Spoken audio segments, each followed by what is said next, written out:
Y en el caso, el general Wesley Clark de los Estados Unidos, creo que era de 5 estrellas, ¿no? Del Estado Mayor de los Estados Unidos, que inclusive fue precandidato presidencial del Partido Demócrata, es decir, un hombre del establishment, salió y dijo públicamente, miren, a mí me pasaron un informe que yo no quise ver porque era top secret, ¿no es cierto?, de que había la disposición de intervenir en 7 países, y esto fue antes del 11 de septiembre.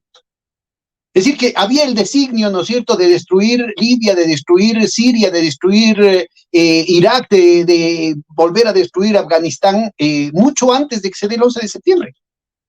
Es claro, el informe de la corporación RAND, ¿no es cierto?, del 2019, que hablaba ya de una estrategia para despedazar a Rusia, y hacía referencia a informes anteriores del Project for the New Century, o de American Century, creo que es, del señor Wolfowitz y todo este grupo de neoconservadores muy vinculados a Israel, ¿no? Es clarísimo que hay una serie de elementos. Se hizo público, la señora Merkel, después fue corroborada por François Hollande, ¿no es cierto?, el hecho de que los acuerdos de Minsk eran una mentira. Estaban ahí solamente diseñadas para ganar tiempo y seguir matando gente en Ucrania, ¿sí?, para poder atacar de mejor manera a Rusia. Lo que necesitaban es emboscarle a Rusia, ¿no es cierto? Y claro, armaron una provocación en la que cayó Putin, ¿no? Y lo ha hecho, digamos, con una sorprendente capacidad de reponerse a la guerra económica, a la guerra militar, a la guerra informática, en la que ellos estaban acostumbrados a arrasar.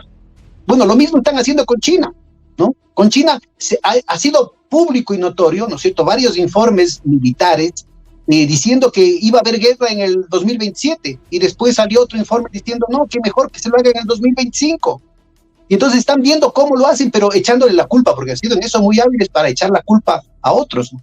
Ahora, me parece que es claro entender, porque a veces decimos, pero es que esto es lejos.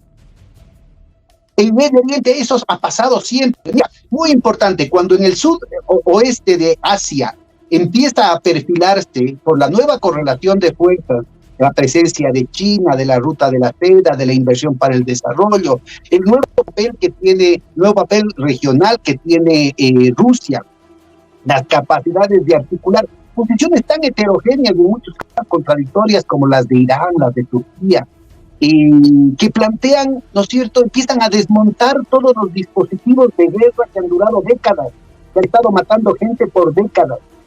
Empieza a haber una situación, un terremoto geopolítico cuando se dan la mano los iraníes y los árabes, enemigos jurados.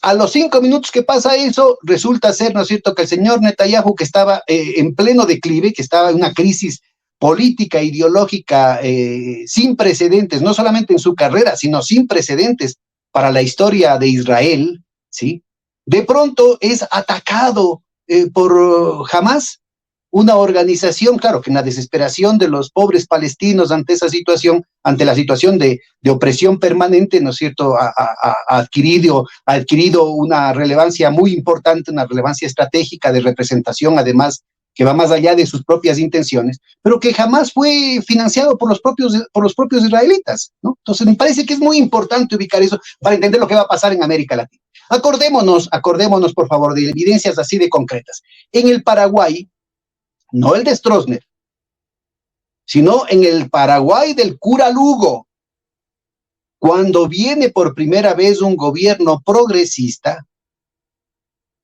resucita una guerrilla además intemperante, y con posiciones maximalistas y violentistas con el frente progresista que estaba en el gobierno de Lugo. El momento que le tumbaron a Lugo, un golpe de Estado totalmente ilegal, con el apoyo de los Estados Unidos, inmediatamente dejó de hablarse de esa guerrilla, ¿no? Así de sencillo.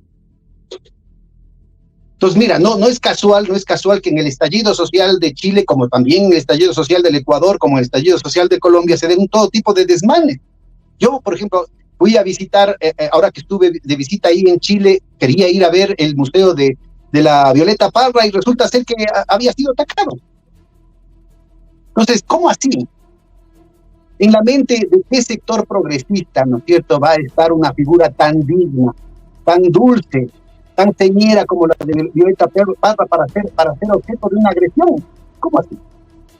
¿De qué estamos hablando, por favor? Entonces, hay un nivel de infiltración muy grande y yo solo les digo una cosa, ¿no? Aquí en el Ecuador trascendió que National Endowment for Democracy en febrero del 2023 había aprobado un presupuesto de $100 millones para gastarse este año en el Ecuador para, entre comillas, cuidar la democracia. Y eso resultó, ¿no? ¿Cuántos periodistas, cuántos intelectuales, cuántos movimientos sociales, cuántas ONGs habrán sido financiadas por eso? Pero habría que preguntarse si habrán habido también sicarios.